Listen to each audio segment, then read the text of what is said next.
Hello guys, welcome to new blog. जय श्री राम, जय महाकाल सभी को दोस्तों। देखिए सुबह गाइस बजे हैं पर लोग 7:30 साढ़े 6 बजे पर लोग आ चुके हैं ग्राउंड की तरफ। देख सकते हैं ग्राउंड में लड़के लोग नहीं आ रहे हैं।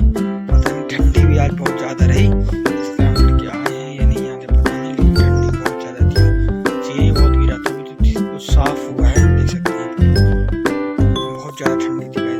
खुद उठा हूँ आज 6 बजे, डेढ़ बजे 5 साढ़े 5 आज 6 बजे के कारण आज मैं 4:30 बजे 5 बजे उठ जाता हूँ, लेकिन आज 6 बजे उठा हूँ तो इसी के कारण मैं 6 बजे उठा हूँ। इतना ज़्यादा कोहरा करता है इसके ज़्यादा वाला कोहरा करता है। देखते हैं लोग आते हैं